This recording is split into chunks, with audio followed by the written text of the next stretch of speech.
बजे थे और बारिश की बूंदें खिड़की पर तेजी से पड़ रही थीं। हवा इतनी तेज थी कि जैसे कोई अदृश्य शक्ति दीवारों से टकरा रही हो। मैं, राघव, अपने नए घर में अकेला था, जो शहर के बाहरी इलाके में एक पहाड़ी पर था। ये घर कई सालों से खाली था और लोग कहते थे कि यहाँ भूत प्रेत रहते हैं।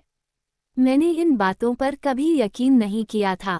ये घर मैंने सस्ते दाम में खरीदा था, क्योंकि कोई इसे लेना नहीं चाहता था।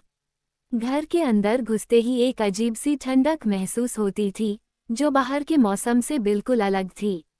दीवारों पर पुराने तेल के चित्र लगे थे, जिनमें अजीबोगरीब चेहरे थे, जिनकी आंखें मुझे घूरती हुई लगती थीं। आज पहली रात थी और मैं सोने की कोशिश कर रहा था, लेकिन यह बारिश और हवा की आवाज़ मुझे सोने नहीं दे रही थी। तभी मुझे लगा कि मेरे कमरे के बाहर कोई चल रहा है। मैंने सोचा कि यह शायद हवा का झोंका होगा, लेकिन कुछ देर बाद चलने की आवाज़ फिर आई। इस बार यह आवाज़ और भी साफ थी। किसी के भारी जूते फर्श पर घिसट रहे थे। मैंने हिम्मत करके दरवाजा खोला। बाहर गलियारे में अंधेरा था, सिर्फ दूर से एक मंद रोशनी आ रही थी। मैंने अपनी टॉर्च जलाई और गलियारे में देखा। कोई नहीं था। मैं वापस कमरे में चला गया, लेकिन मेरे दिल की धड़कन बढ़ गई थी। मैंने सोचा कि शायद यह मेरे दिमाग का वहम है। अगली सुबह, जब सूरज की किरणें घर के अंदर आई, तो वह भयावहता थोड़ी कम हो गई थी।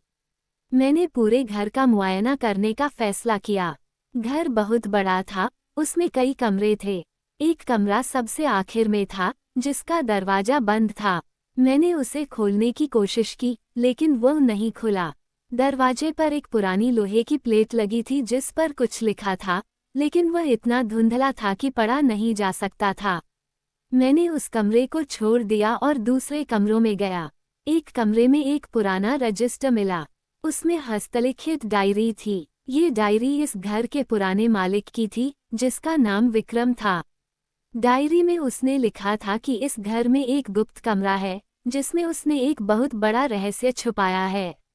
उसने लिखा था कि उस रहस्य को किसी को नहीं जानना चाहिए, क्योंकि वह बहुत खतरनाक है। डायरी में एक नक्शा भी था, जो घर के अंदरूनी हिस्सों को दिखाता था। नक्शे के अनुसार, वह गुप्त कमरा उसी बंद दरवाजे के पीछे था। मैं उस रहस्य को जानने के लिए बेताब हो गया। मैंने पूरे दिन कोशिश की, लेकिन दरवाजा नहीं खुला। मुझे समझ नहीं आ रहा था कि विक्रम ने डायरी में ये क्यों लिखा कि वो रहस्य दरवाजे के पीछे है, लेकिन उसे खोलने का तरीका नहीं बताया। रात हुई और फिर वही भयानक सन्नाटा। मैं सोने की कोशिश कर रहा था, लेकिन इस बार मुझे कमरे के अंदर किसी के फुसफुसाने की आवाज़ सुनाई दी। मैंने आंखें खोलीं। कमरे में कोई नहीं था। मैंने टॉर्च जलाई और पूरे कमरे में देखा। तभी मेरी नज़र उस पुरानी पेंटिंग पर पड़ी, जिसमें अजीब चेहरे थे। मैंने देखा कि एक चेहरे की आंखें चमक रही थीं। मैंने डर के मारे टॉर्च बंद कर दी और चादर ओढ़ ली। सुबह मैंने फिर से उस बंद कमरे में जाने का फैसला किया।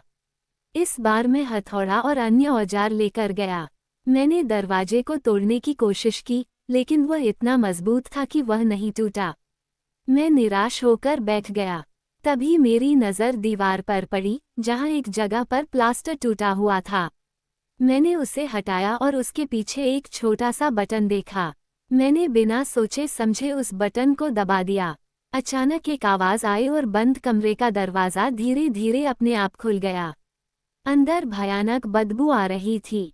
मैंने टॉर्च जलाई और अंदर गया।